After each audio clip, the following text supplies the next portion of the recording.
여러분 안녕하십니까? 오늘 또 참으로 좋은 날입니다.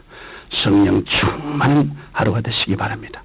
저는 오늘 감사하는 복된 삶이라는 제목으로 여러분과 함께 은혜를 나누고자 합니다. 본문 말씀은 누가복음 17장 11절로 19절입니다. 그 중에 하나가 자기의 나은 것을 보고 큰 소리로 하나님께 영광을 돌리며 돌아와 예수의 발 앞에 엎드려 살해하니 저는 사마리아인이라. 예수께서 대답하여 가라사대 10사람이 다 깨끗함을 받지 아니하였느냐? 그 9은 어디 있느냐?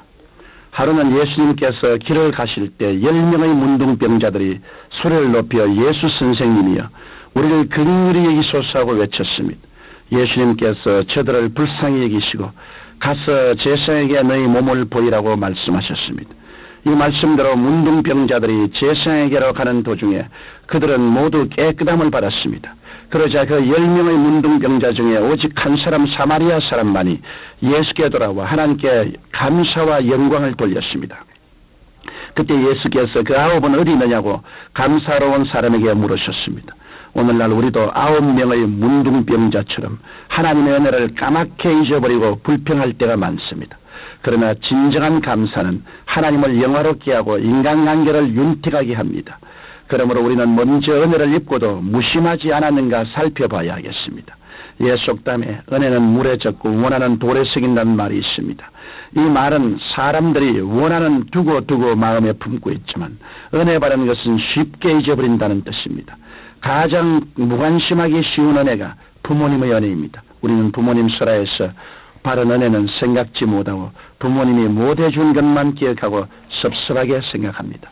부모 역시 자녀가 잘못한 것만 탓하기 쉽습니다. 또한 우리는 부부간에 바른 은혜도 쉽게 잊어버립니다. 남편은 아내에게, 아내는 남편에게 서로 사랑을 받으려고만 합니다.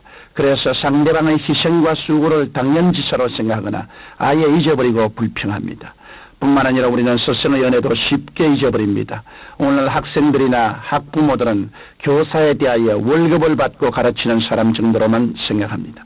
이렇게 스승에 대한 존경심과 감사가 없는 상태에서 어떻게 올바른 교육이 성립될 수 있겠습니까? 스승 또한 제자에 대한 사랑과 학부모에 대한 감사가 없어서는 안 될 것입니다. 나아가 우리는 형제간의 사랑도 잊어버리기 쉽습니다. 형제간의 이해 타산이 앞서면 남보다 못할 수도 있습니다. 그러므로 형제는 서로 위급한 때 반드시 최선을 다해 도와주고 감사의 정을 가져야 할 것입니다.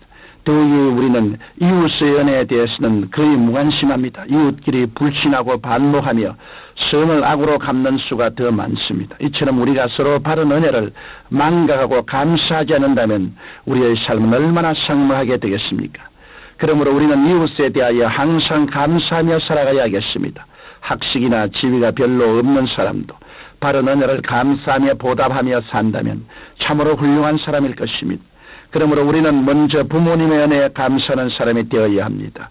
물론 능력이 많은 부모는 자식에게 잘해줄 수 있습니다. 그러나 능력이 부족한 부모라고 자식에 대한 사랑까지 부족한 것은 아닙니다.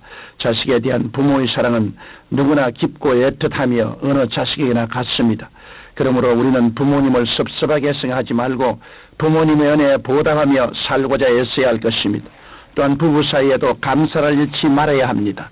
부부는 평소에 물론 어려운 때일수록 서로 위로하고 격려해야 시련을 극복할 수 있습니다. 나아가 우리는 스승에 대하여도 늘 감사해야 할 것입니다. 그럴 때 스승은 사명을 가지고 제자들을 훌륭히 교육할 수 있을 것입니다. 뿐만 아니라 형제간에도 혈연의 정을 늘 기억하고 서로 돌아보고 언제나 감사하는 마음을 가져야 할 것입니다. 오늘날 우리 사회에 필요한 것은 바로 이 감사하는 마음입니다. 감사하는 삶이야말로 인격을 고양시키고 가정을 화목케 하며 정감 있는 이웃을 만듭니다. 그래서 감사는 각박하고 메마른 세상을 아름답고 풍요하게 만들어주는 것입니다. 끝으로 우리는 영원한 사랑을 베풀어 주신 하나님의 은혜에 감사해야 합니다. 오늘 본문에서 우리는 사마리아인의 감사신앙을 높이 본받아야 합니다. 예수님께서는 그의 감사신앙을 참으로 가상히 여기시고 나머지 9명의 유대인들이 생각지도 못한 구원을 허락하셨습니다. 이 이방인 외에는 하나님께 영광을 돌려 올 자가 없느냐 하시고 그에게 이르시되 일어나 가라 내 믿음이 너를 구원하였느니라고 하셨습니다. 여러분 우리도 이 사마리아인과 같은 이방인이었으며 문둥병 같은 죄가 가득한 사람들입니다. 아침 안개와 같이 잠시 있다 사라질 비참한 존재들인 것입니다. 그러나 하나님께서는 우리를 불쌍히 여기시고 독생자 예수 그리스도를 보내주신 것입니다. 예수 그리스도께서는 우리 대신 십자가에 달리셔서 물과 피를 다 쏟으시고 돌아가신 지 3일 만에 부활하셨습니다. 그 은혜로 우리가 값없이 구원을 받게 된 것입니다.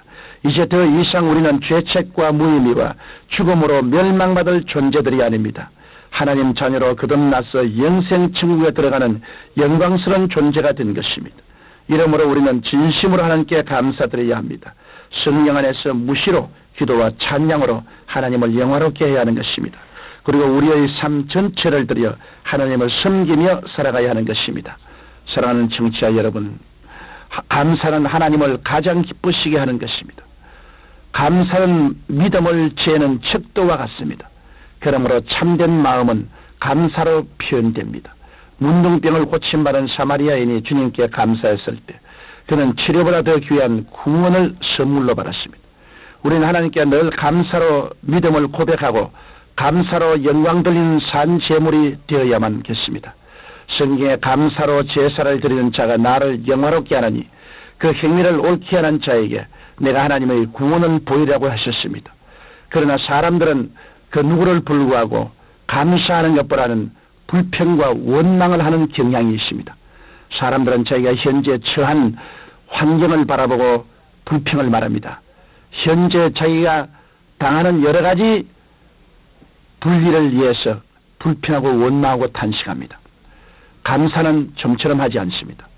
물론 좋은 일과 좋은 환경에 서서 감사하는 것은 쉽습니다만 환경이 어렵고 고통스러울 때 믿음으로 감사를 드린다는 것은 대단히 힘이 듭니다. 그러나 예수 그리스도를 믿지 않은 사람은 그렇게 감사를 드릴 힘이 없지만은 예수 그리스도를 구주로 믿는 사람은 어떠한 역경에서도 감사를 드릴 만한 이유가 있습니다.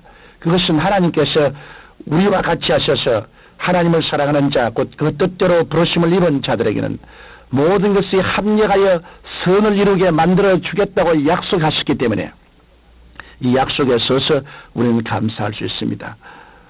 여러분, 성경에 요셉이 형들에게 우리 나에게 해롭게 하려고 하신 하나님은 이를 오히려 선으로 바꾸셨다고 하신 것처럼 우리에게 다가오는 여러 가지 해로움이 그리스도 안에서 전국적으로 선으로 바꾸어질 것을 우리는 믿고 감사의 생활을 해야 되는 것입니다. 감사란 믿음으로 해야지. 내가 좋은 일을 체험하기 때문에 감사한다고 한다면 그것은 일반 믿지 않은 사람과 별 다른 점이 없을 것입니다. 이러므로 우리에게는 언제나 믿음으로 하나님 앞에 감사하는 생활을 해야 되겠습니다. 하나님께서는 감사하는 사람에게 행복의 샘이 솟아나게 하시고 감사하는 가정에 화목이 넘치게 하시고 감사하는 교회를 더우셔서 밝고 맑고 환한 사회를 만들어 주실 것입니다.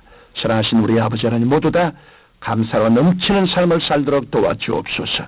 예수님 이름으로 기도드립니다. 아멘.